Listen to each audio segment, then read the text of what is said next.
Ladies and gentlemen, boys and girls, Mr. and Lady who are viewing at home, I want to say thank you all so much for tuning in to Kinetic Aesthetic. I'm your hostess with the mostest. Y'all already know the name is Germ, and you already know I'm not alone on this one. Cam, say what's up.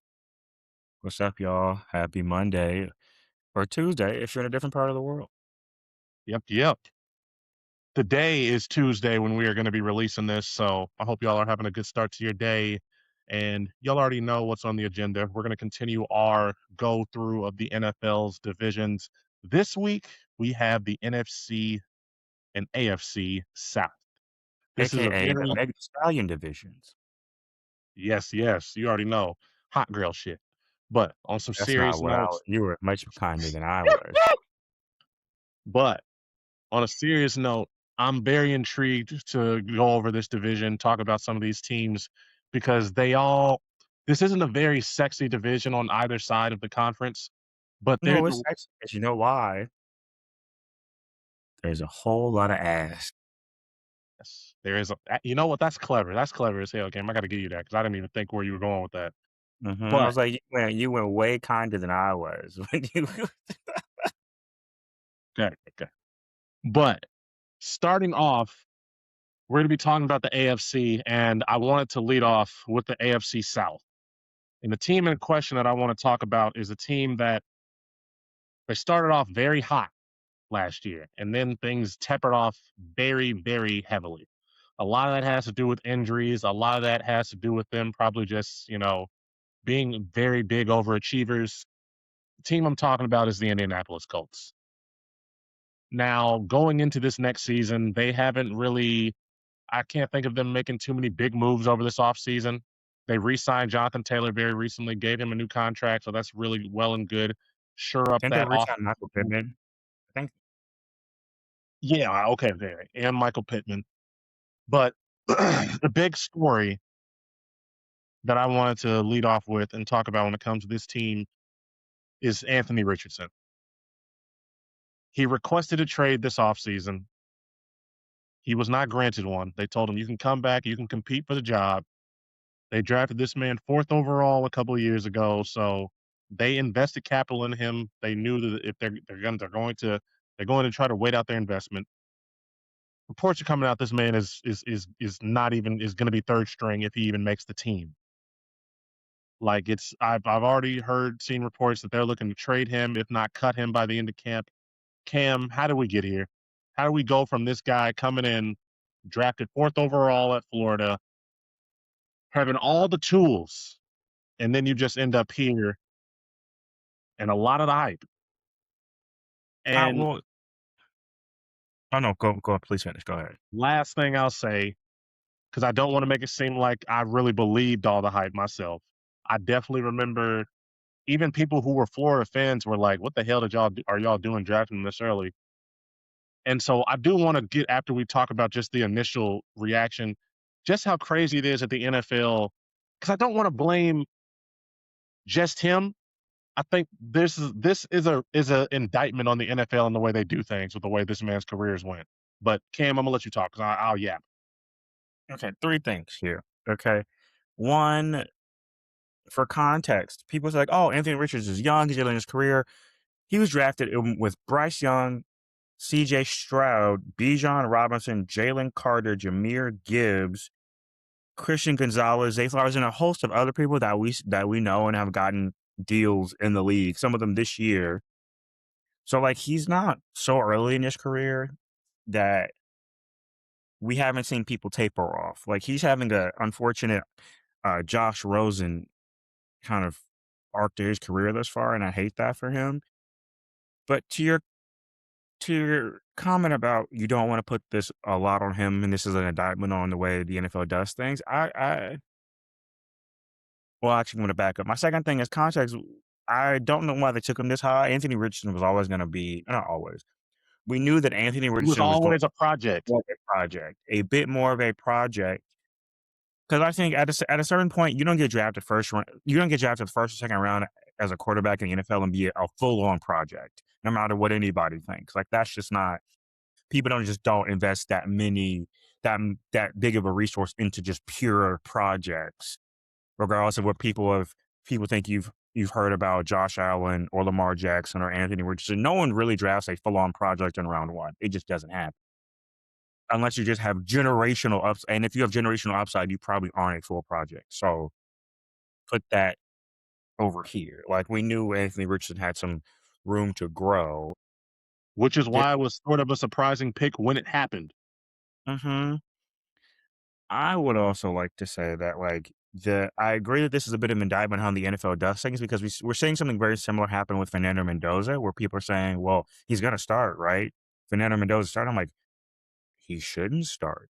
Like, I think we have come full circle where in the NFL history life cycle or in the NFL history, right? You go from the game being in such a way that or being run by grown men and like a not derogatory, but like the 70s and 80s were like 60s, 70s, and 80s were like grown niggas were playing football. Okay. And you weren't really coming out and playing as a rookie at really any position unless you were like Jim Brown, Barry Sanders, Sean Taylor level prospect where you could play with grown niggas. Like there had to be no doubt that you could play with grown men before so you probably weren't starting as a rookie, regardless of what position you were at.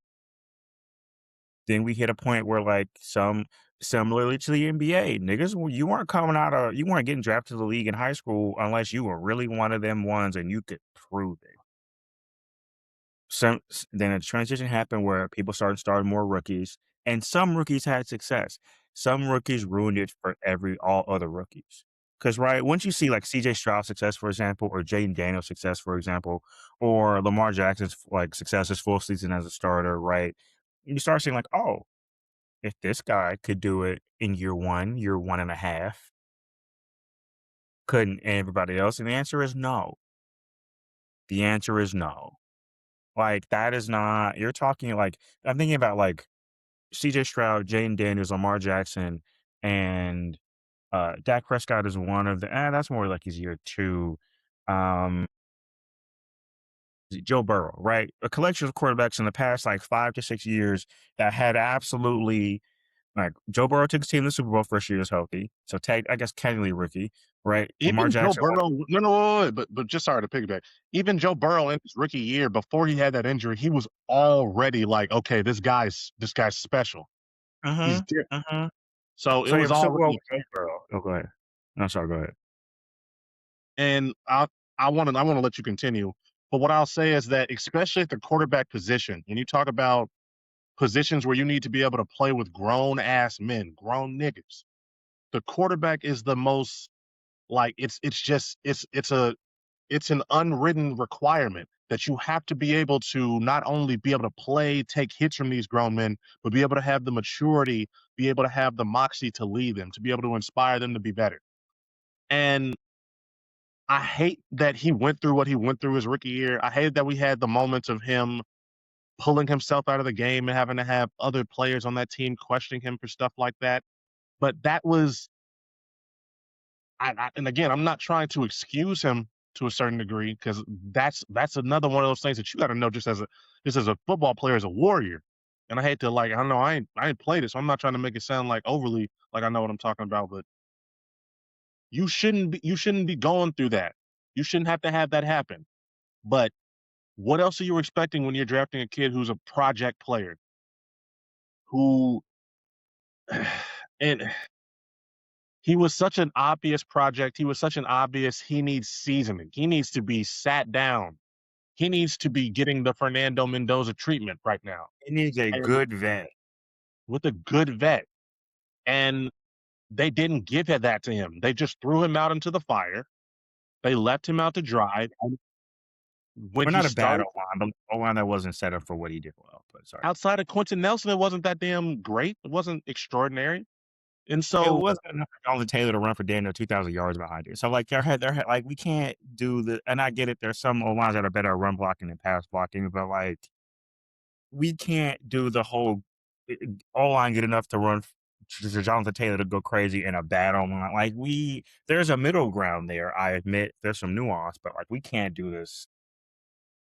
well, I guess the main thing I will say is that he definitely needed the maturity and he definitely needed a good vet. And when he didn't get that, I should have saw the way his career was gonna pan out going when he went on the podcast and did the infamous football in the NFL is way easier than college. That's still going to that's Forgot gonna about follow him. that. That's what makes this that's a bad look, the way his I career has forgot went since about then. that. So, I I hate like I forgot said, about that. that And that's that I never forgot about that. He put his foot in his mouth, and then he got benched the very next year. That's how and so he's always gonna have this sort of memed career. He's gonna get I'll let you what's this? no. It's just like me keeping a pen in my own thought, so I don't Okay. interrupt you, but then I don't lose it. He's always gonna have this sort of be one of those guys that gets joked about as just this ultra bust, but I don't feel like this is a similar case to like a Jamarcus Russell who came in just fully unprepared and unwilling to and well, yeah, he came in unprepared like Jamarcus, but this is a case of a kid who we knew that we knew that he wasn't ready. So why is it that we threw him to the fire like that? Why is it that y'all draft him with this fourth overall pick? What it's just a sign of a badly run organization. I agree. I I'm sorry. I have nothing against the Colts, but they don't hit me as as an organization that is run particularly well. They've happened to get lucky. They got lucky when they were able to get Peyton Manning and just be able to build around him from there. But what are you doing drafting this guy at number 4 overall, throwing him out to the fire, and then what are you surprised 2 years later when he's asked? When you have nothing to show for it. Patrick Damn. Mahomes didn't start his rookie year. He sat behind a good vet. Look at what happens when you do that. Aaron Rodgers sat behind a good vet. Jordan Love sat behind a good vet. I understand, like you said earlier, about all the rookies that come in and do well. Those are aberrations, exceptions to the rule. Aberrations, outliers. We're going to talk about a guy who you mentioned earlier who had a really good rookie season, CJ Stroud. Look what's happening to him now. Don't get me started. Don't. We're going to Don't. get Not there. yet. Trust me, we're going to get We're there. gonna get there, but not yet. Look I'm too what's upset. happening now. And I'm not trying to say that CJ Stroud is just done and I don't think he's going to be able to turn it around, but damn it, if he maybe would have had if he would have been able to have the same talent he had in that rookie season and just like sit on that for maybe a year and just season it, learn, maybe he doesn't have the flame outs that he had in the playoffs. Maybe he has a little bit more in that knowledge of his that he didn't have to learn. He's not having to learn bad habits on the fly because he's a rookie, just getting by based off the natural talent that he has. That's why you sit him so that they can understand the mental side of the game without being thrown into the fire and having to learn while they're just developing bad habits because they're just having to figure shit out while they're getting their ass kicked. It's Mhm. I agree. it's such a I was never a fan of the NFL getting away from it. It's one thing when you are on a team that has nothing else. When you're on a team that has no vet there, that has no real other, you know what, we might as well just have him sit AI behind. to Philly. It's one of those like, all right, you got Right. Just throw his ass out there at that point. But any team, any organization that is worth a lick knows that if you have a rookie quarterback, the probably best bet is never to start him week 1. Maybe you wanna start him a couple weeks into the rookie season like a Trubisky, like a Roethlisberger, like some of these other guys, but for the most part, you let them sit. You let marinate. This is a cast iron skillet, not a styrofoam plate. bam. So when it comes to Anthony Richardson himself, I honestly don't. I think he's done. I don't see him. Listen, you can have all that talent in the NFL. It's the mindset. It's what's up here that I just don't think is going to be on his side, and he's going to have to take him rehabilitating his image and his reputation for a team to really give him a chance. I Because it think showed oh, go you ahead. saw what happened. I'm sorry, the last thing I'll say. You saw what happened when he made that trade request. Nobody got him. There was no buzz around him. Yeah, so To many the point teams where leave he made that for trade request over the offseason. I didn't even fucking know he made that. yeah, I remember that happening, and I had a thought when I saw that, like, I don't know who's gonna take pick it, like, I just don't know. So I when it comes to the Colts as a team, their future just does not involve him. It's clear, it's obvious. They like Daniel Jones, who I And think Daniel is Jones was probably maybe hoping last year before he got hurt. right. I think maybe he'll have like 2 or 3 more years of like at best serviceable play before they really understand that they can't rely on him as a long-term answer. But what does it say when that is a better option than the guy that you picked with the 4th overall pick a couple years ago? When you'd rather just bite the bullet and just like go all in on Daniel fucking Jones because you know who he is at this point. It's it's rough. The NFL will humble your ass. Life will humble your ass. So Live comes at you fast. I think the biggest thing that Anthony Richardson is going to have to overcome is that NFL players don't respect him because of when he tapped out of that game. facts. And the reason why he said he tapped out of that game. The thing, thing I need people to understand is like in sports, like there's a certain gamesmanship to how you do certain things, even if the actual reason why you do the certain thing is blurringly obvious.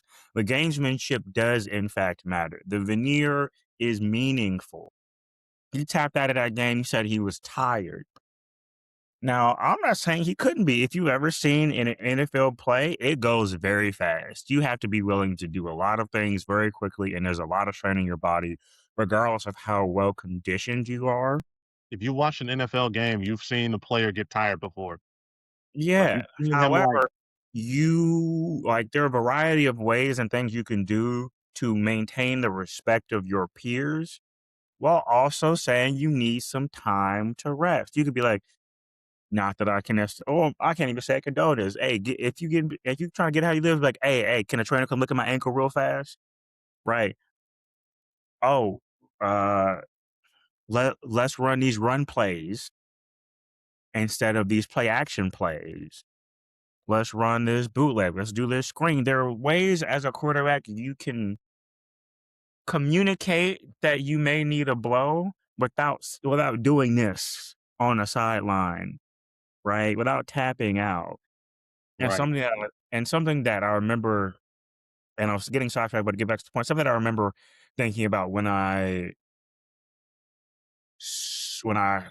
first happened was like, wait, like, not this is a terrible comparison because they're not the same at all for a variety of reasons. But I'm like, of all the things that I've seen, I've never seen Lamar Jackson tap out of a game, and that nigga be running. Granted, half the time, and I believe him, he'd be jogging, which is hilarious to me. Like I've never seen him tap out of the game. I've seen wire like Baltimore Ravens have like a wired up thing where like they put a wire on certain players. I think most NFL teams have it. Well, I hear him laughing at the bottom of a pile before I hear him say, I'm tired, which is just a crazy thing to think about. He's a bit of a football psychopath. I say that in the most beloved way possible. But like I've never seen Josh Allen tap out of a game. I've never seen Michael Vick tap out of a game. I've never seen so many different players who have this. I've never seen Cam Newton tap out of a game. Icons and the legends are never going to get tired. They're never Not going to just not even just the icons and legends, it's people who do the same thing Anthony Richardson and if Anthony Richardson be doing just take like Baker Mayfield don't be tapping out of games. Baker Mayfield's also a football psycho. Say that again with the most beloved possible way we gotta possible. talk about him He soon too. don't, right. He don't be tapping out of games. Honestly, I fully When he believe that should. all When he should tap out of games, he doesn't when tap. he should. I fully believe that all those people I just named will probably die on that football field before they or get carted off before they say, "Take me out, coach."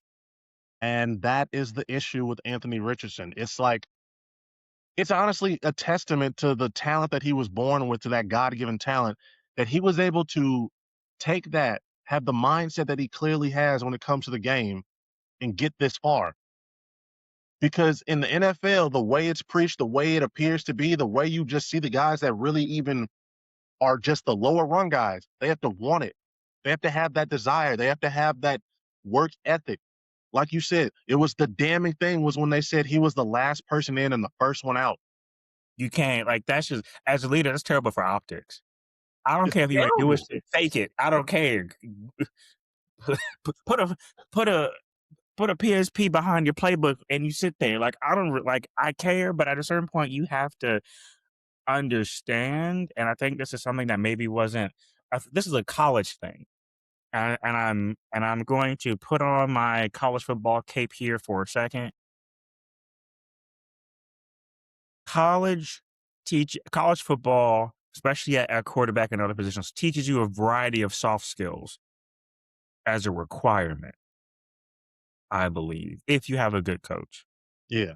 I'm not saying that the coach, whoever coached my Florida, wasn't good, but I'm just saying like if your coach has a certain set of, I guess, football principles, right? As a quarterback, you are going to learn how to you're going to learn certain soft skills.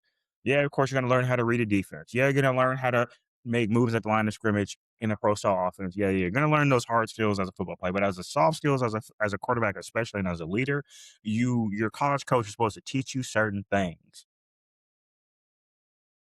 And it seems like Anthony Richardson wasn't given that crash course. And I think there's also this expectation that in the NFL that if you are a quarterback, you're supposed to be inherently a leader and a certain type of leader. I don't agree with that, but it's the expectation. And no matter what the expectation, like that expectation is real regardless of if you subscribe to it or not. So he has to know that like you can't be last in, first out kind of a dude as a leader of the team. You can't be the tapping out of a game as a leader of a team. Like there are people who are literally breaking joints almost every play potentially. Like that's just something you can't again, even if you like backdoor the result, you can't do it that way. Right? He's gonna have Like to he's gonna learn. He's gonna have to learn from now on because like this is like I said, now that I think about it more, he's coming off like the first team he was with. There's always gonna be that one coach that says, I can fix him, I can get something out of him. So I don't wanna say that I think that he'll just be done, but I blame Sam Darnold and Baker Mayfield for making that such a big concept. Again, I am all for people getting second chances and third chances, especially when they haven't done anything like morally questionable, and maybe it just wasn't a good fit, and they need to change the scenery for their mindset. I very yeah, and much for the agree record that that should be possible, and but for the let's record, not the wor act like oh, wait. I was gonna say the worst thing about Anthony Richardson, y'all, is that he's good just said that arrogant stuff about the NFL. He's got no real like if anything, Off the he's got a funny thing that happened to him getting his eye busted open by that exercise band. That's literally like Also, that's I'm not. I got a homeboy, my best friend. He's been my best friend since we were like a year old. He's Anthony Richardson's. Oh, is that his profile? Uh, not as Anthony Richardson is his Neo. Like they're in the same frat, so he be getting in Anthony Richardson's ass. But that's a different about all this. But that's a different story. But like it, I need people. I need franchises to stop thinking that oh we're gonna do the same thing that the Minnesota did with Sam Darnold or the same thing that Tampa did with Baker Mayfield. No, you can't. Those are exceptions to the rule, not the rule. 99% of players cannot be taken from I saw ghosts to and with the Jets to being second string quarterback on the Panthers to then winning a Super Bowl within 7 years. I don't know if that's ever happened to anyone ever. probably Like will never happen. Well, it's gonna be a long time before it happens again. That it's type of gonna be career. a long time before it happens again, so let's get that out of the way. I think and honestly, you know who I blame for this entire situation? Josh Allen. You wanna know why I blame Josh Allen? Because Anthony Richardson is the black Josh Allen from a physical prototype perspective. Josh Allen was also a project coming out of West Virginia. Josh Allen also had two pretty bad first couple of years. His accuracy was terrible. Threw a lot of interceptions, threw a lot of made a lot of bad decisions on the football field those first couple of years. but I still And then feel Josh like Allen made one of the biggest progressive leaps we've ever seen in a football player. Josh Allen, and again, I'm not trying to harp on old wounds. He would have never been silly enough or immature enough to make that type of comment about the NFL being easier compared to college. I It's mean, little things like that, know that for certain, but like I agree that it's unlikely. but that's my thoughts on the Colts, man. I have one I more think thing to say. I'm sorry, go ahead. what you want to say about the Colts? Think about who they passed on to take Anthony Richardson at 4. And I'm gonna give you a list of who I think they could have taken. Now, honestly, if I were them, I would have taken Will Anderson Jr., but he was picked right before them at 3. So fair. Devon Witherspoon, great.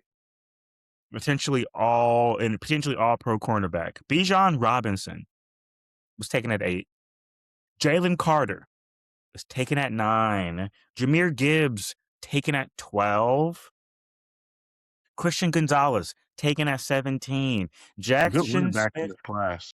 Jackson Smith and Jigba was taken at 20.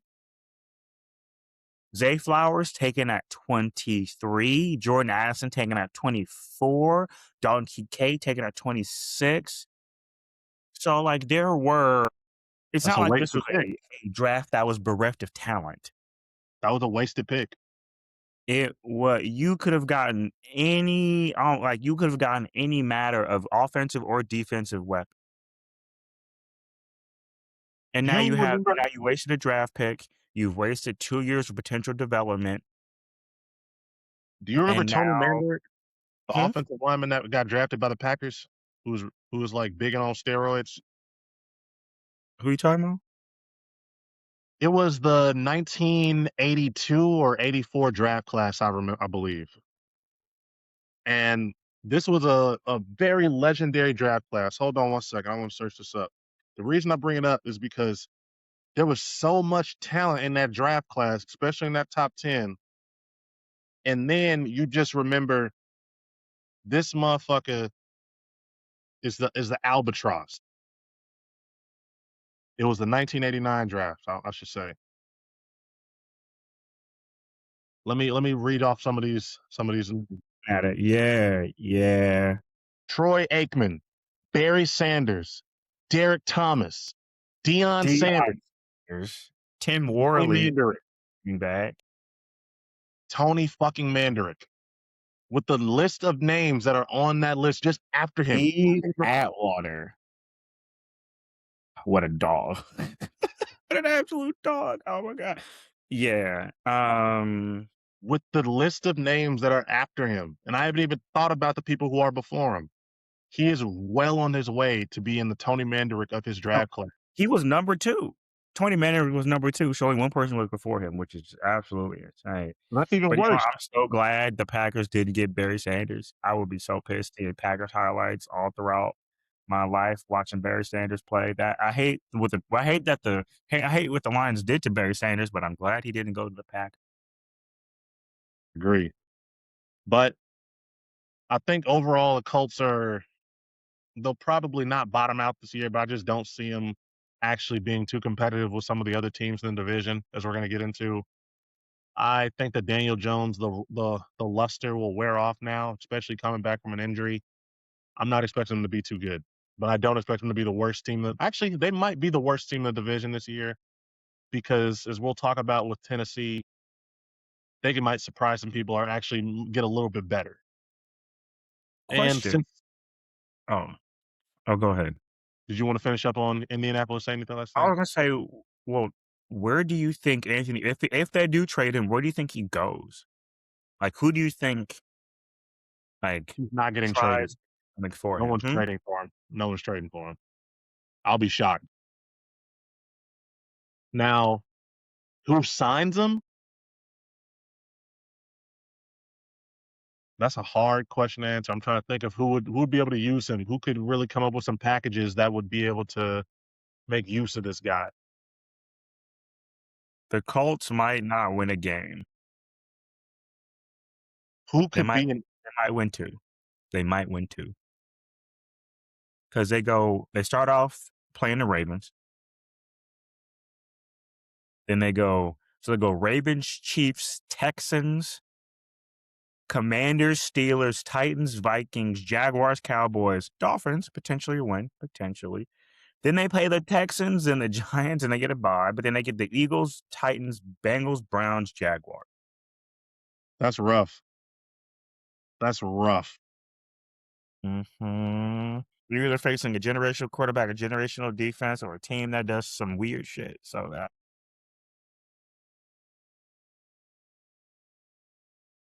We shall see, man.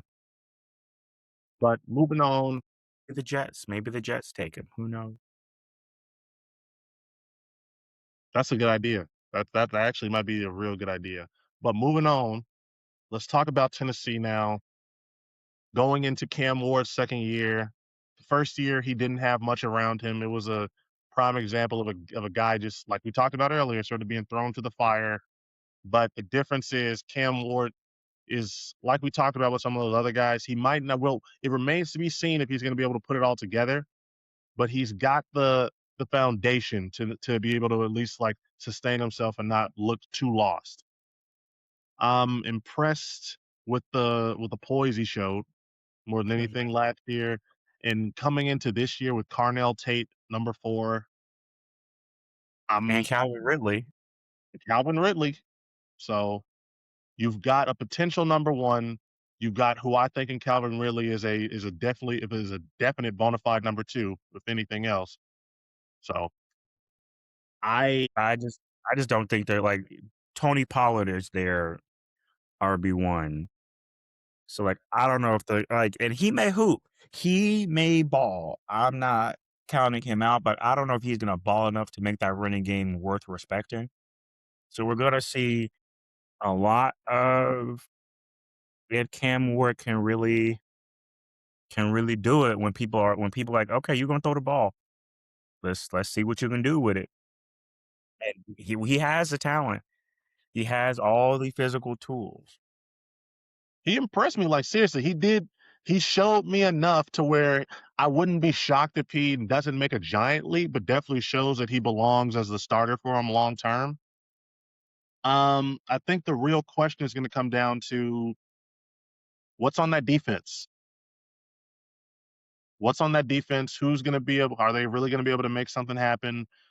I think they re-signed their star defensive tackle, Gene what's his name? I just had the depth chart pulled up. You said, I always hate Jeffrey mispronouncing people. Simmons? And okay, okay. I knew it was Simmons. But they have some pieces there. They have some stuff to build around, some to look forward to. Like I said before, they sort of look like they're ready to not be the worst team in the division anymore. What are your thoughts on them? What are your thoughts on how they're going to be looking next year? I think they have What's their a schedule looking like? okay, I was just looking at that because I also like to look at the depth chart when we do these. They play the first game against the Jets, winnable. Very winnable. Second game against the Eagles, probably gonna get then they play the It's gonna Giants. be a rough day. Yeah, Very rough it's day. gonna be then they play the Giants. Winnable, not likely, but I mean, shoot, have you heard about how the Giants camp has been going? Apparently not well. So, people like, "Oh, John Harbaugh, John Harbaugh." I'm like, "Brother, the Giant you could bring, my god, why can't I you could bring Bill Parcells into that bitch, and I don't know if the Giants would do well." Like, there's just I the listen. I like Harbaugh. I don't like the talent around him necessarily, or at least I don't like. like, they don't like, I none of like the people Neighbors on on that that offense. lineup know what they're doing, but that's we'll talk about the Giants when we get there, but, okay, they play the Jets, then the Eagles, then the Giants, then the Ravens, then the Texans, then the Colts, then the Browns and the Bengals and the Jaguars, then the Cowboys and the Jaguars, Commanders, Lions, Colts. So like I see, let's 5, see. 6. Okay. I think they could beat the Jets. They could beat the Giants. They could beat the Colts, depending on how the Colts are playing. People are sleeping like people shit on the Browns because they're the Browns and they don't have a quarterback, but that Browns defense is still legit. They still have Jared Burns, Denzel Ward, and dogs in the backfield. So yeah, that game could go a lot of ways. But I say they're probably gonna. I say they've beaten the Colts. They've beaten the Giants and the Jets thus far. They could. They might be able to. They might be able to beat the Raiders. So you. I mean, it's the NFL. Games got to be played, but I think their win total is like 3. Mm. Like they are only favored to win.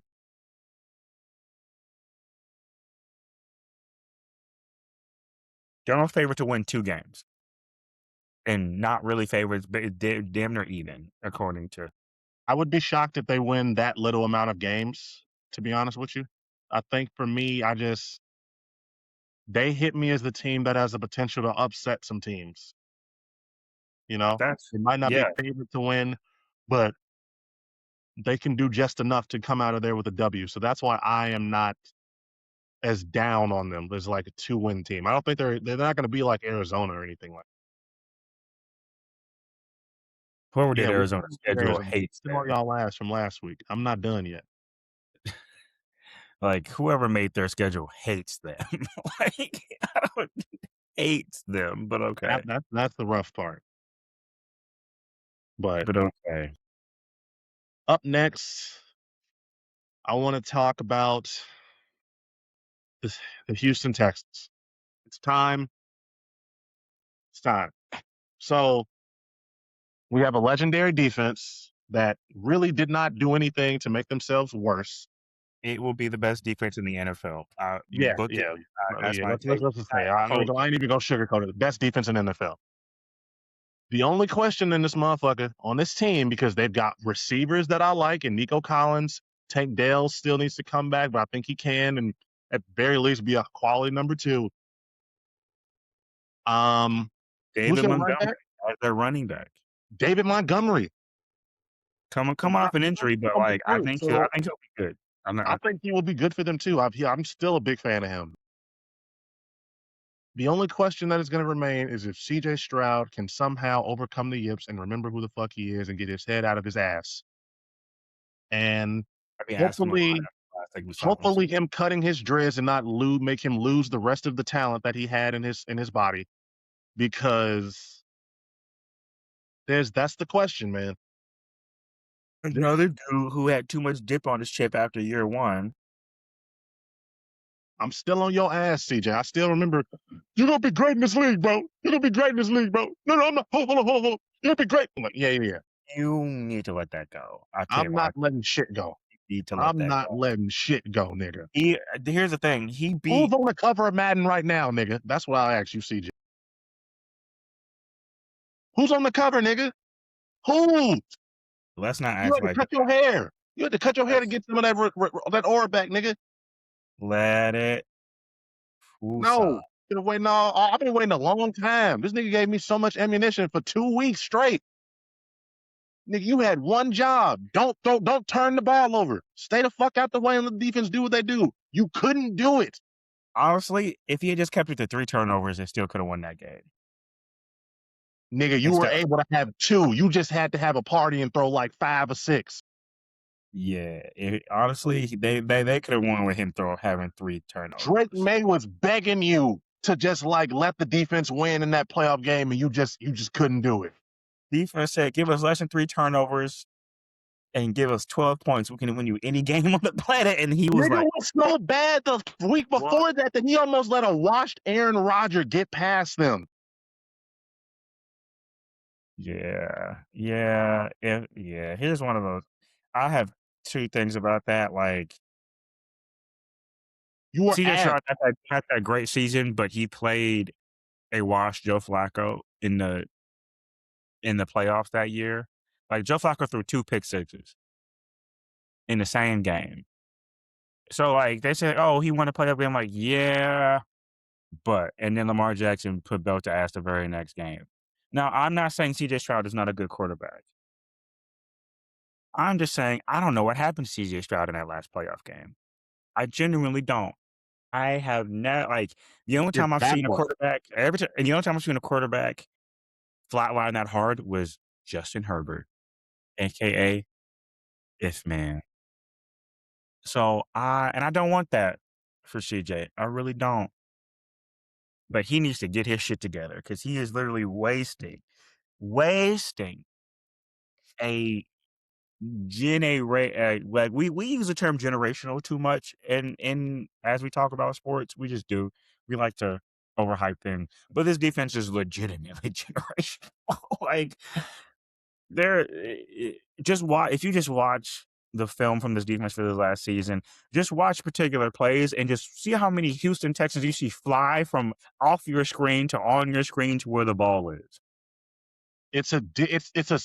They were playing like a team of destiny on that defensive side of the ball. It really was like one of those situations where all he needed to do was get out of the way. Just do the bare minimum. Don't try to make anything spectacular happen. The defense is gonna bail you out repeatedly. And he just And they damn near still did after those 5 turnovers. They damn near still did. that's that's why I it's going to he is playing for his career, for his life this year. And the thing is, like, if they had gotten past that game, they definitely beat Jarrett Stidham. And then we have the Seahawks versus the Texas defense for the Super Bowl, which they robbed us of. Or That would CJ have been a Stroud robbed. boring ass game, I'll tell you that though. No, that shit would have been absolutely spectacular. There would have been 3 pick sixes, For 2 NFL fans, yes. For NFL fans. I'm a football sicko, okay? I admit it. I would love to see I am defensive coverage disguises as if we're going into like a fucking Scooby Doo episode. That shit would have been spectacular. Anywho, so my question for the Texans is, what is the how do you fix him? Because if you would have told me after his rookie year that we would be sitting here in this spot, questioning if this man is even gonna get his second contract from this team, I don't I don't know if I would have believed you. You wouldn't have been able to give me enough money to make me believe you. And it I really need it, to slow he needs to slow his feet down. So if you watch that playoff game, some of them were just terrible, like terrible, not just terrible reads, like he was making bad decisions. But the other thing was his footwork was getting so out of rhythm with everything else that the ball was coming out either way too early or way too late. On top of making bad reads, he was physiologically discombobulated. He needs to slow his feet down. He needs to probably get given better or quicker answers to pressure. And he needs to stop trying to play hero ball because he would try to fit the ball in it too tight, like hella tight windows, or throw off his back foot, or all this other stuff that like he didn't necessarily need to do. And he was getting away with it in certain instances because like Nico Collins and Tank Dell were just getting booty butt naked open, or like defensive like backs like fall down or what have you. But like he was trying to do too much, and you can't do too much in the playoffs. Like, you actually need to turn it do the op like, take do you know how many what the defense is people would giving. have Super Bowls if people just decided to just take the check down? Matt Ryan would have a Super Bowl if he just took the check down or handed the ball off. Justin Herbert would have playoff wins if he just took the check down. Like, there's certain people's NFL destinies would be different if they just took the check down or threw the ball away. But that's not where we're at. I think CJ Stroud just needs to make sure his body is as calm as his mind should be and trust their game. I think, like I said, this year is going to be a make it or break it year for him. Crazy to think about. But I definitely expect that all jokes about him aside, I still think he's a little bit too talented, and I'm not ready to just like say the guy who did what he did his rookie year is not going to be able to sort of fix it. Even if he doesn't work on the Houston Texans, I definitely think he still has a long NFL career ahead of him. I'll put it that way. I just think that, like we were talking about earlier, sometimes when you are thrown into the fire and you just sort of start out and you are having some of that early success, you can develop bad habits because you are having success with them. And now you are looking at it. Now he's pressing. Now he's sort of used to playing the way he was playing before he had this legendary defense around him. So it's just going to come down to him, like you said, slowing everything down, going back to the basics, and just remembering at the end of the day, you have a world class defense around you. There is no need to press. There is no need to press. But niggas want the accolades that you get from what looks like pressing, but it really isn't.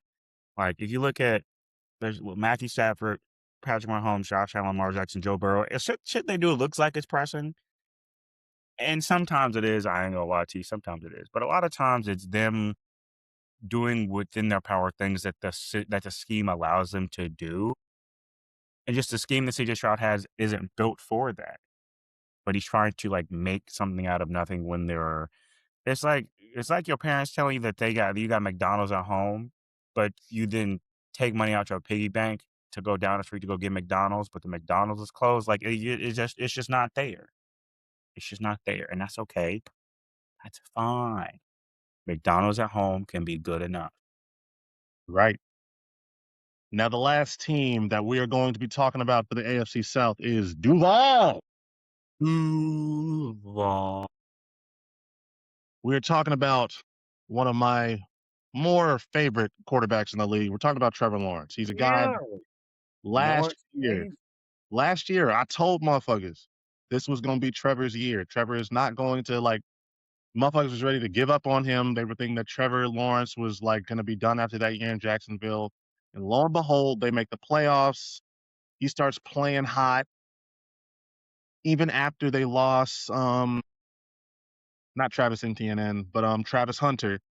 The team was able to find success, and just going They into this, almost beat the Bills. and they almost beat the Bills. I I never really believed that they were going to win that playoff game, though. I'm gonna be honest with you. I had sort of hoped that they were. Believe.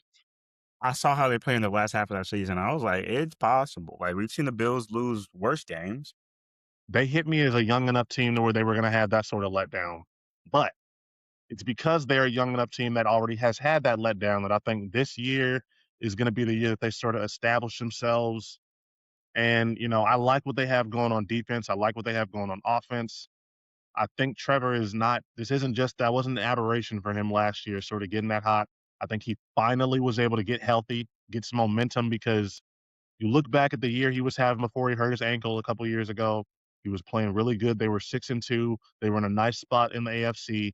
Then he got hurt, hobbled, and shit was real fucked up from there.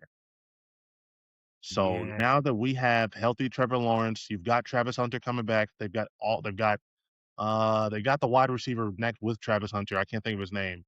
Brian Thomas There we Jr. go.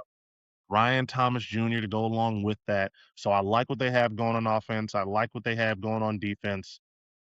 I'm expecting a double digit win type of year from them. I think they have that potential. So, yeah. So let's start off with the Browns. Yeah, that's probably a dub. Then they play the Broncos, and then the Difficult. Patriots.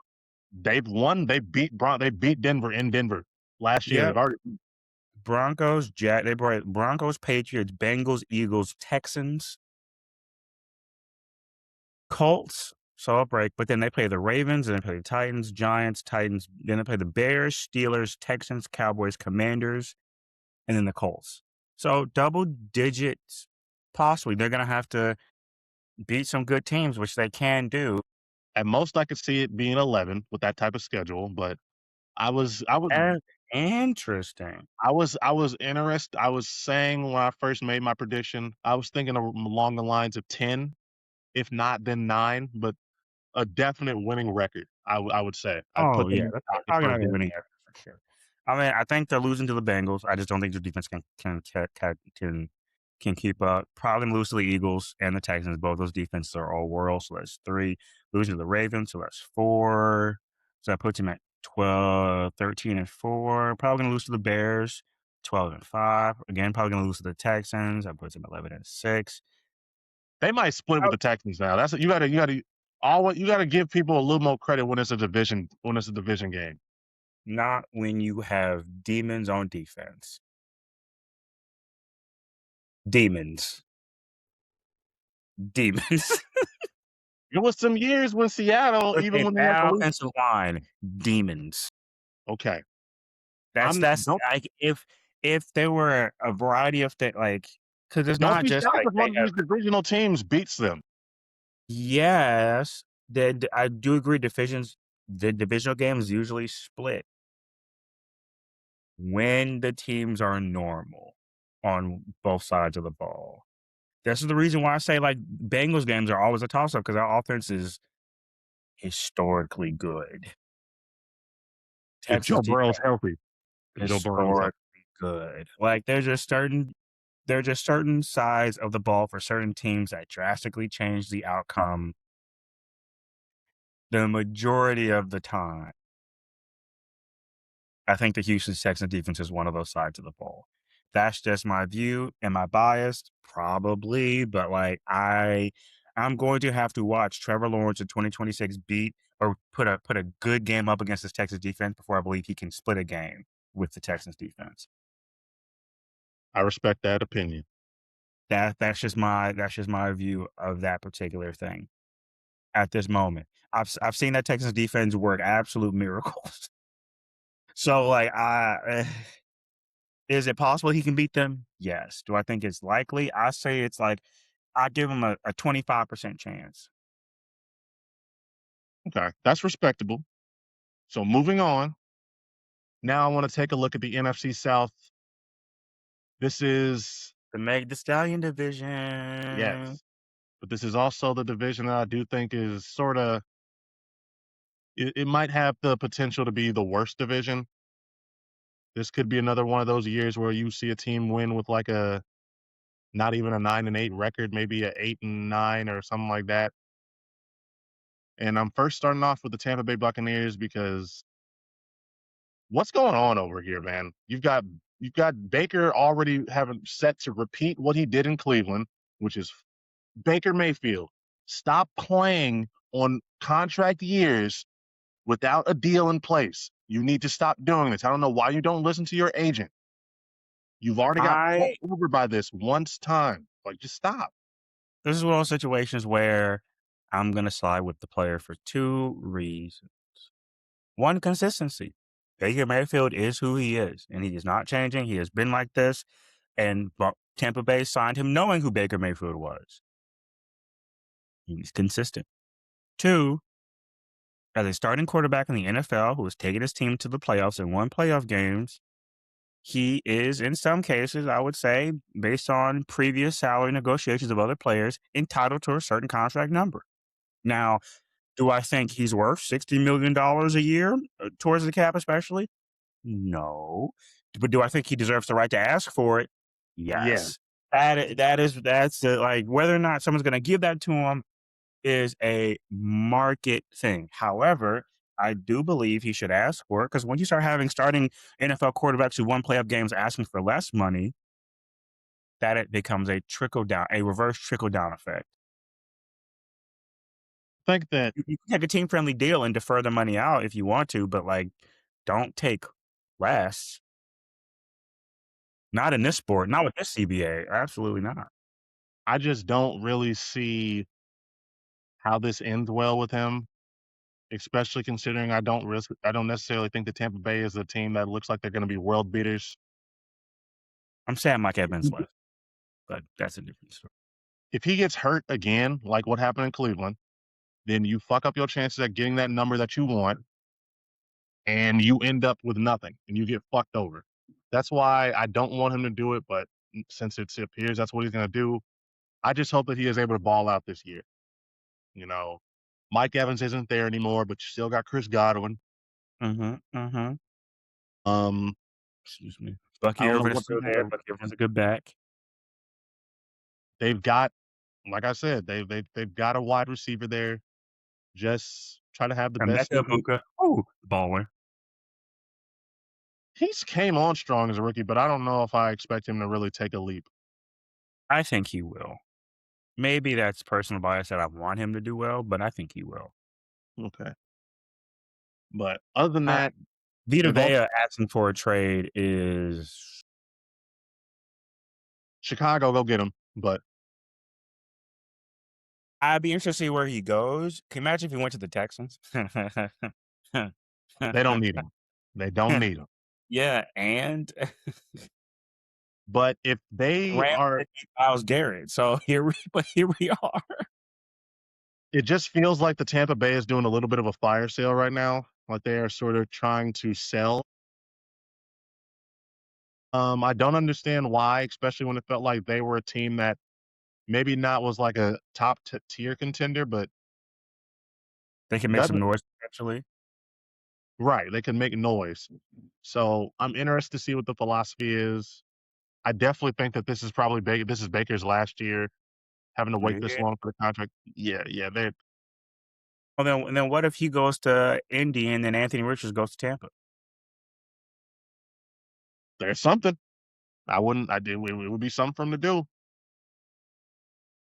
but it just feels like this is a year where they are trying to sell, and they're sort of being very transparent and open about it by the way they're handling their players and then re-signing them. I don't really know why you wouldn't want to buy into more Baker. He's played well enough. I think if anything, I don't think the players were the problem. I really think they just needed to get a better coach. But I think also injuries were hard. Like, right. But it appears that the front office maybe just doesn't feel the same way, so they're just going to see what happens this year. And like I said, I don't think they're going to do well enough to where they're going to want to re-sign him long term. So probably Baker's last year. And the craziest thing about it, despite everything I'm saying, I can still see them. No, I still really see them being no worse than number 2 in the division. I don't see them bottoming out. I don't see them being at like number 3. I just see them just chugging along. And that honestly might be the worst thing because you end you up end up losing some. called the Steelers purgatory. Never good enough to go deep in the playoffs, but never bad enough to get a high draft pick to change your fate. And what would be worse than having some of these players going like 8-9 or some bullshit like that, and then you lose them? You don't get anything for him. Baker just leaves. So then you're really stuck not even having a high draft pick going into a year where you would have really wanted to draft a quarterback to replace him. But we shall see what happens with him. Next up, I want to talk about the Saints, the team with the oldest but youngest quarterback in the league. Uh, they re-signed Alvin Kamara.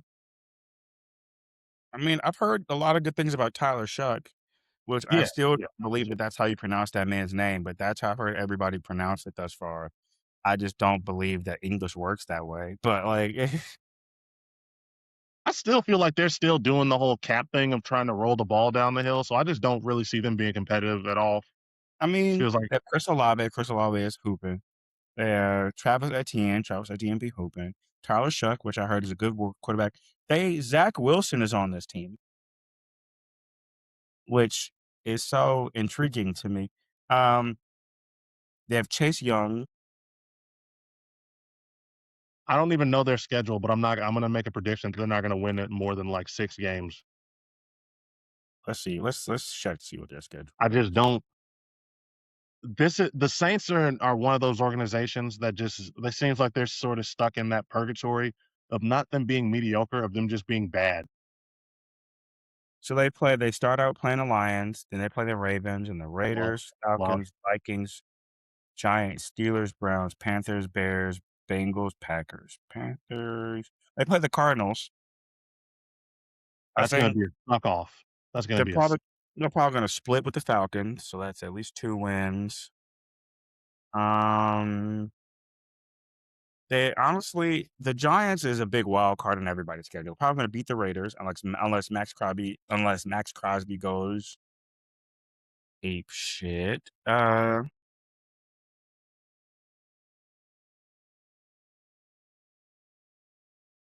So I who knows? They may be able to get Arch Manning, which the Manning family will love because they're from New Orleans. So we'll see. They definitely seem like one of the teams that's in prime position to tank.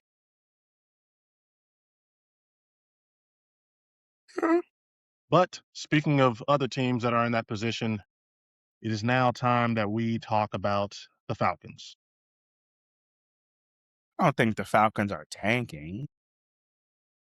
I don't think they're that bad, but I don't think that I expect them to be really any good this year. Like I said, there's not really any team in this division outside of Tampa that I could even really see.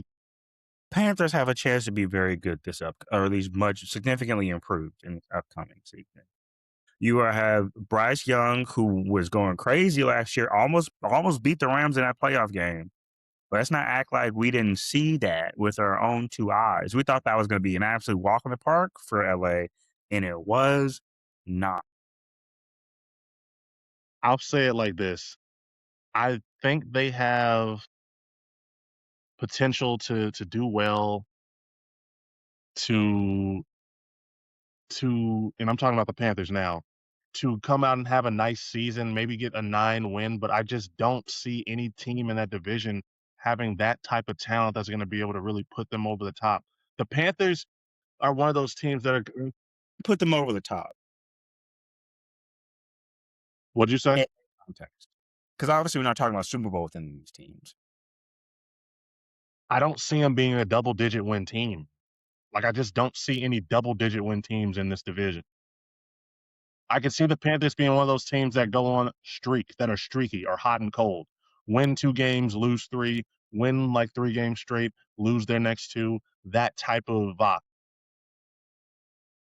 But Yeah, I can't really see them as having 5 wins because their schedule is tough. Like they play the NFC North, so they're playing the Lions, the Bears, the Packers, and the Vikings, right? Then they're also playing the AFC North, so they're playing the Ravens, Steelers, Bengals, and Browns. And then they play the and Seahawks, and outside of those, they're playing the Seahawks, Broncos, Eagles, and so yeah, you have just a lot of not a lot of easy games on that schedule. and that's really just the key of it. But between the games and just the division and the teams themselves, I don't think a lot of these teams are well put together or have good coaches.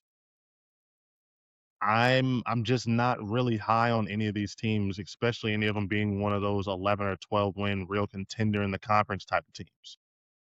So it remains to be seen what's going to happen with Atlanta and Carolina.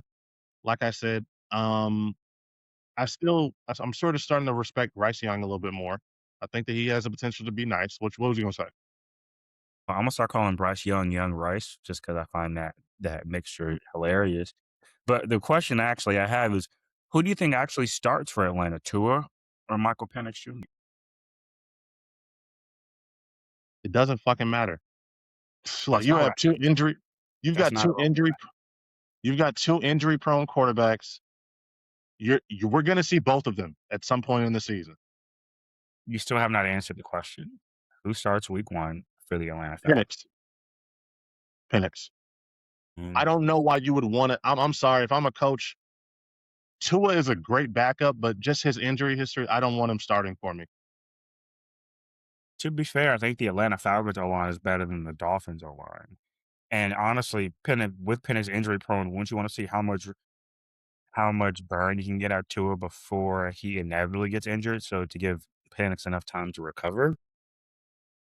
Yes, but at the same time, Penix is the one who you invested the draft capital into, and I did not see a real sizable difference between the 2 last year to where I'm going to it's not like a Anthony Richardson and Daniel Jones situation to me. Like, They are similar enough in their level of skill at the moment to where I'm going to lean in.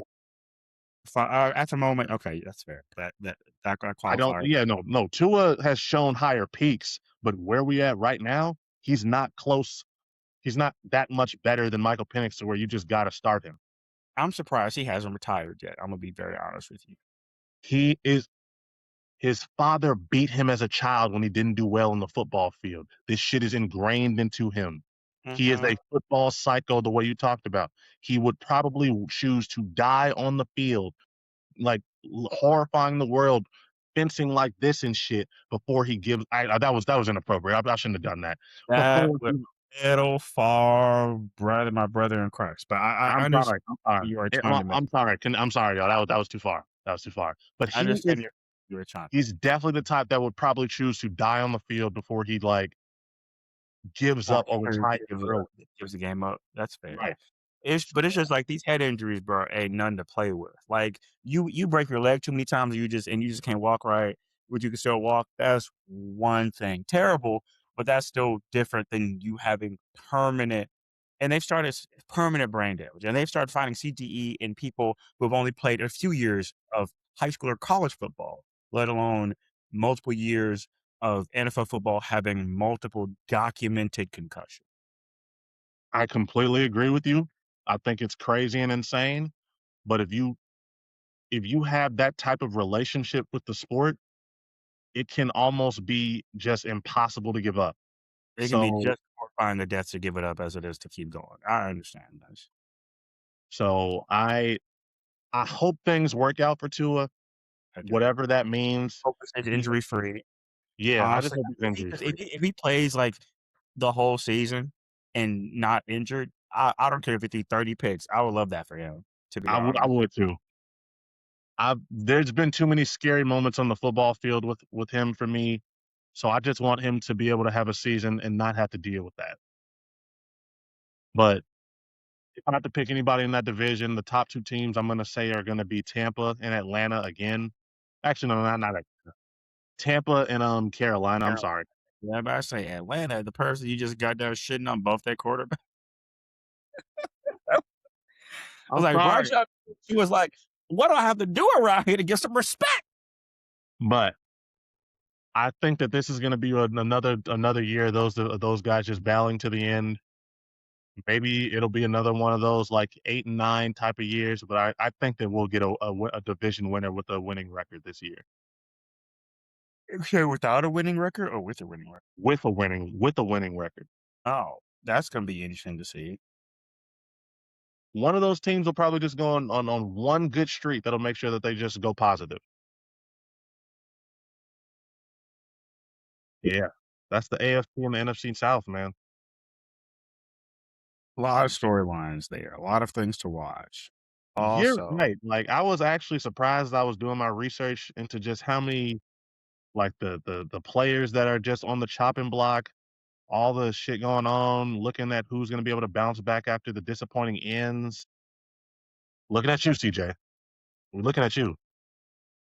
And it's just gonna be interesting and just crazy to see how things go along this year. So this is gonna be the soap opera season for the NFL. Like, the NFL is almost always a bit telenovela-ish, but this is gonna be full days of our lives because 'cause we're gonna see some things. We're gonna see, like, oh, Tyreek Hill coming back. Is DJ Moore gonna cause trouble in the Bills locker room? Can Lamar Jackson come back from the injury or this now was at the apex of his career? Is what's Patrick gonna Mahomes happen with Mike Vrabel? Is Mike Vrabel are we ever gonna see Diana Rossini on the NFL sideline again? And that's just talking about things that are this way of the map of America. Not is Justin Herbert, aka If Man, finally gonna get over the hump? And can Joe Burrow stay healthy? What's gonna happen with either team in Texas? Can Cam Scatterbo maintain that lone brain cell in his head for an entire NFL Don't season? do that. He may not be the sharpest nail in the box, but don't do that. Can Do I Jackson Dart pull can John together Harbaugh enough really make the defense? Giants to a good team? Will the Jets or the Cardinals win a game this season? So many things to look at. Will Caleb Williams firmly cement himself as the face of the league this year and lead my Chicago Bears. No. Sorry. No. Not the face of the league. Face of the franchise, sure. I could kick One you of off this the motherfucking division, kick you off sure. this screen right now. Don't. Now you hear me praising my Chicago Bears and Caleb. Why would you do that? Because you went too far. I'm here to rein you in. You said face of the league when Patrick Mahomes, Lamar Jackson, Josh Allen, Joe Burrow, and Matthew Stafford are all still alive and playing. They didn't die. Okay, just because they're not The on the only Madden people cover doesn't that mean that I they're dead. Okay. the only people that you just named that I think are sort of ahead of my boy Caleb, Patrick, Lamar. Now you know Josh Allen is a great white hope of this league. Don't do that. Don't lie. We both know it's the truth. We both know he gets more runway for things than any person we have ever seen in our I lives don't outside even of think George Bush. I agree with you, but I think that he is not I just don't think that people fuck with him like that I mean, outside of he Buffalo. does have haters, but he also has sycophants just as much as he has haters. I will say. Okay. I don't really okay. Outside of media members that be on his jock that be trying to push him, I don't see it from regular fans. And I'm going to just I don't follow too many news stories about him. I don't really hear of too many people who will sit there and try to give him all of these crazy excuses that he is better than Patrick. Maybe people will compete with him trying to be in the same class as Lamar, but even then, for the most part, like when he won his MVP, I remember a lot of people saying like Lamar got robbed, or It even was people a bit who of were a. okay with him winning were just like there was just voter fatigue. I would like to say before I say what I'm about to say that this is just me talking about Josh Allen as a player for the Buffalo Bills. Josh Allen as a human being is probably great. Josh Allen as a father is probably fantastic. Josh Allen a husband and like a member of the Bills or the Northern New York community, probably spectacular. Now, Josh Allen as purely as a football player, as someone who does a job,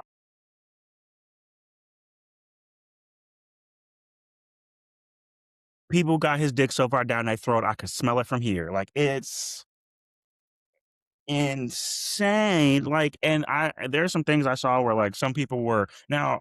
I will agree, some people's reading comprehension is not are not great. So there's a Bill Barnwell of ESPN made an article about kind of which people on which team are most likely to be in the Hall of Fame, where they are in that journey.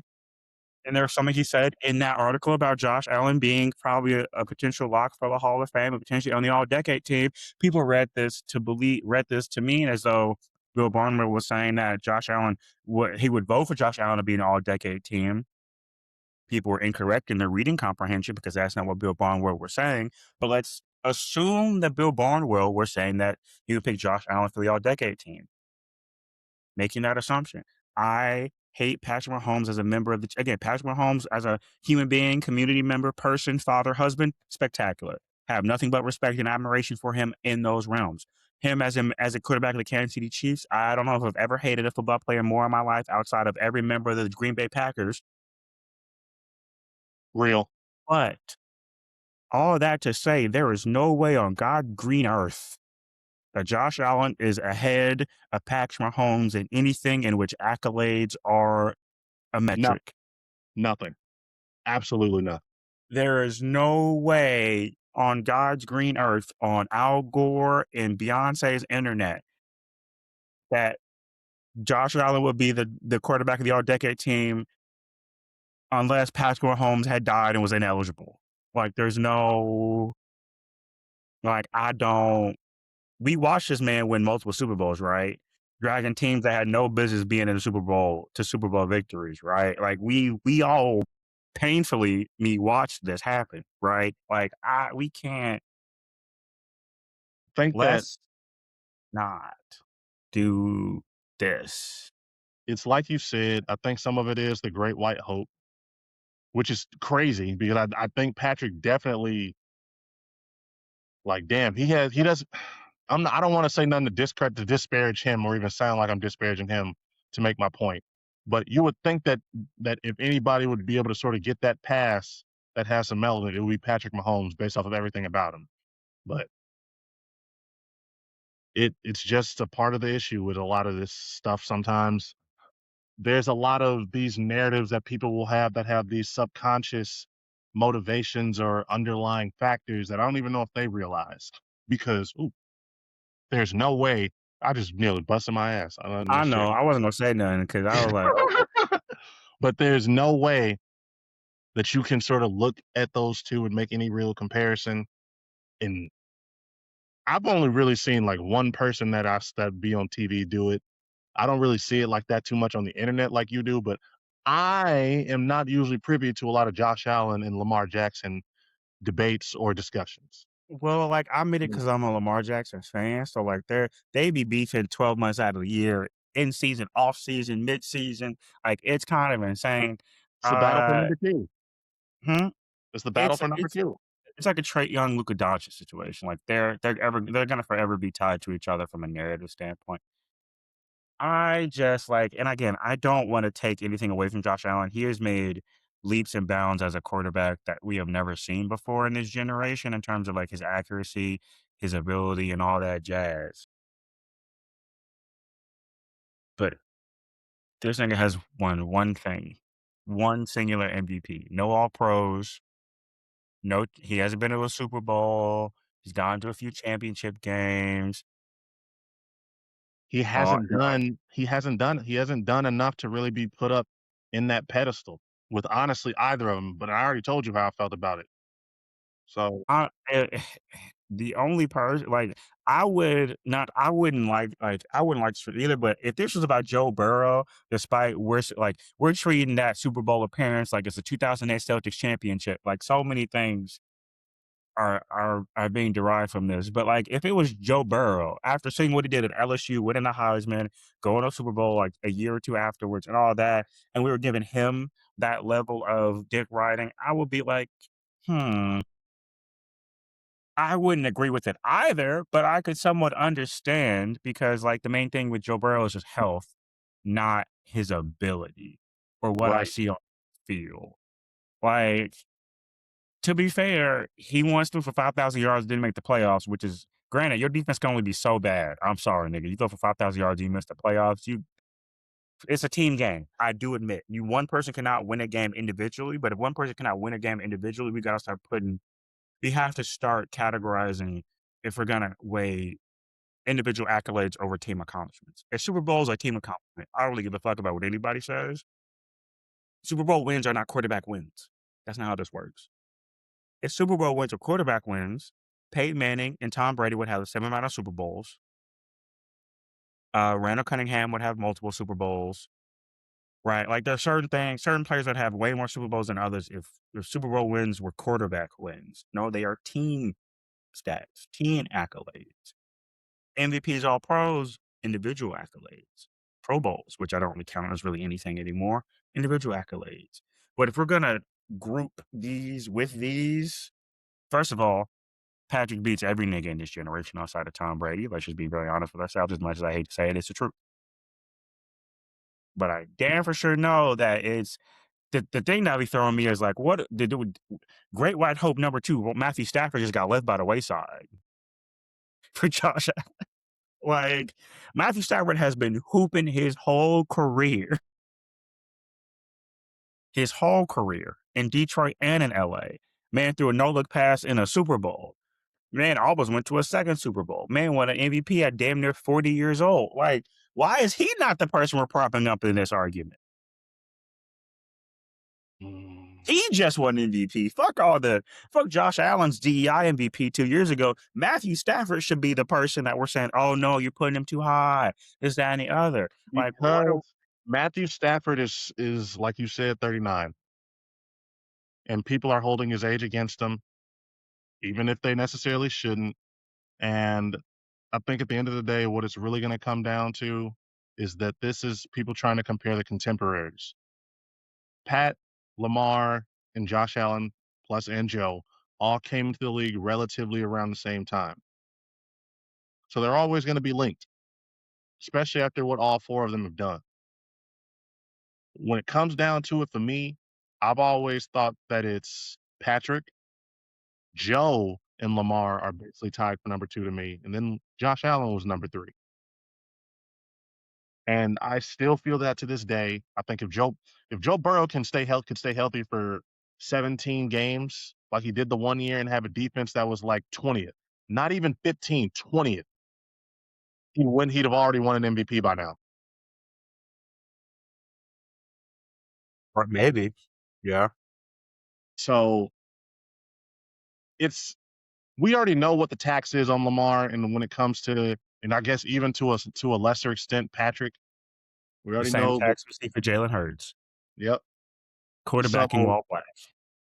Patrick is just so great that you really just can't deny him. No, like you can't just we watched a nigga win multiple Super Bowls. And you said it earlier when it was like they were not that good that last Super Bowl that they got. That was all Patrick at that point. So he's number one until proven otherwise, until Caleb makes that final step. Yeah, I said it. I said it. Finish your statement. And so he's gonna be number one, and I think the hierarchy is gonna remain what it is. I do agree though, people gotta chill with the dick eating on all 4 of them. Because I think that they all have their grifts, their gifts, and they all have their flaws. The only one that really has a real, like, debilitating issue in terms of them as a player is Joe Burrow, and that's because he just can't stay fucking healthy. All 4 of them are quarterbacks I would love to have on my team. How do you feel? To me, it goes Patrick, Lamar, Josh, Joe. I say this because you can't really take away, I think, 3 Super Bowls from a nigga, and he started, I think there's a stat, he said he started more championship games and Super Bowls than he has wild card or divisional round games, which is a crazy thing to say. Like, that shouldn't even be mathematically possible, but here we are. Yep. And yes, he did not play well last year, but like, if we're gonna give any nigga equity, it has to be him. If we can only get one person, it's gotta be him. It's gotta be. Mm, Lamar Jackson, I'll say this. Yes, he hasn't been in as many championship games as Josh, but also Josh's division is weaker by a significant margin. And Josh is also has that Stephon Diggs and other quarterbacks. And he also had the people try to disrespect James Cook. And it's like Josh Allen doesn't have any help. James Cook led the NFL in rushing last year. So like I don't know if that means anything anymore, but to me it does. And so like Lamar Jackson has 2 MVPs, highest passer rating in tied for the highest passing rating in NFL history. He also has I'll put it to you like this. Patrick Mahomes could have retired yesterday, walking in the Hall of Fame, first ballot, unanimous. Lamar Jackson, walking in the Hall of Fame. I'm not gonna say unanimous because niggas be tripping, but probably close to it. Josh Allen, he might get in there. Might. But honestly, Joe might get in there before him. Yeah. If we're being dead ass 100 about it, people are gonna hold that Super Bowl appearance in high regard when Josh Allen only has 1 MVP and he wasn't the first team All Pro the year he won the MVP. Yep. So like, and again, and then the whole like people are like, oh, Joe is better than Lamar. I think Lamar is 11-2 against the Bengals. The only time Joe Burrow has been to the playoffs and/or the only time the Bengals have won the division is when Lamar Jackson did not play the full season. So yeah. They didn't make the playoffs last year when they went, and then the Ravens went 8-9. So like I can't put you ahead of somebody who constantly beats you head to head. Right. Can't put Josh ahead of Lamar when Josh has more turnovers in the past in his career, less individual accolades, and like Josh Allen has a positive playoff record. I'll give that to him, but like in terms of like the ultimate goal of the team success is about the same. You both keep losing to Patrick Mahomes. That's just what it is. That's just what it be. And people saying, "Oh, but what about Joe? He went to the Super Bowl when Joe Biden was president last, and he hasn't been in the We're gonna let that playoffs." one. You never gonna stop saying that. Hmm? You never gonna stop saying the Joe Biden shit. No, because it's true. He hasn't won. That Super Bowl run There was is a old enough previous to be Broadway. administration. There was a That, previous administration. that Super Bowl run is old enough to be a toddler. You ain't That lying though. Super Bowl run can play with Legos and talk. Okay, like we if we're gonna be a "What have you done for me lately" league, let's do "What have you done for me lately." If you doing "What we done lately," all these niggas sorry. That's why I said it. This year for Joe Burrow, more than any really real high profile player, is so make it or break it because you can't keep getting injured and still be considered in this upper echelon. You can't. You can't keep missing the playoffs. Point yeah. Hasn't been to the playoffs in 3 seasons, almost 4 calendar years. We like you I It's gonna be hard. It's gonna be I hard can't to even take put them in an upper seriously. echelon when you never get to the dance, big dog. You hang from outside the club, you can't even get in. And we're not even talking to the VIP where the winners, where the Super Bowl winners and everybody at. We just talking literally inside the club where the playoffs are held. The bouncer is sitting looking at you like, "Nigga, you don't have the bread to be up in here." People look at Lamar Jackson as having a bad playoff record, and he hasn't played his best in those playoff games. That's just a fact. But like he be getting his teams there, hell or high water. He be putting them in position to potentially do things. They Josh win Allen enough. the same way. And when a nigga in your division is constantly keeping you out of the playoffs, I that forces my hand. If it was 50-50, I would be like, okay, it's a toss up, but it's not. Him and the Ravens be beating Joe Burrow and the Bengals ass. Last season, when the Ravens defense was terrible, he did not put up a single point. He lost 24-0 with Jamar Chase, T. Higgins, and that offense, and he was healthy. And he did. Put up 0 points. So like I love Joe Burrow. Joe Burrow at LSU might be one of my favorite college teams to have ever watched with my own 2 eyes. Them niggas were crazy good. But you're right. It's gone. It's no more excuses. He and like I said, he more than any other high profile player, any other big name, they are running out of time to just be like, you know what? It's my health. It's this or this organization. If they can't do it this year, then he's just gonna have to really start taking the heat and the brunt of that shit. And I think he knows that too. I thought he was But gonna retire from football this offseason. When he says, "I'm just not having fun anymore," I'm like, "Oh, oh." that was a threat. That was a threat because he's ready to start winning. And to their credit, they tried. They got him the defensive tackle. We talked about it when they Sexy Bexy. yeah. Mhm. So we shall see how things go for them, but overall, it's like you said, it's gonna be a real interesting year for the entire league. Lots of players have narratives. We got a lot of players trying to make comebacks, trying to reestablish themselves. This is We like got Kirk Cousins, Max Crosby fighting in practice. it's like a mix between the old guard still trying to hold on and like maintain their dominance. And we've got this young crop of players like Caleb, like Drake May, like Bo Nix, James Daniels comeback like season. Malik Neighbors, Jay Daniels might win comeback player of the year this year. like Bijan Robinson. We got all these guys who are these Free players who Bijan. are who are young Free at their Bijan. position. Bijan, I feel like if he has the season I think he can have right now, he'll establish himself as the running back. Free Bijan from Atlanta. If he has the type of season Send him to San Francisco where Kyle Shanahan will feel like he just won the lottery. he has the type of season I think he can have, he could propel that team to more wins than they should be getting. So we're gonna see, man. We are gonna see. Like the same that way Jonathan Taylor was propelling the Colts. these past couple of years and they're getting W's just because of him, I think Bijan is that type of running back. It's just sometimes you just got to put the ball in his hands and build your offense around him. But we shall see, man. It's going to be a very, very interesting year. But I think that's about everything for this week. This has been Kinetic Aesthetic.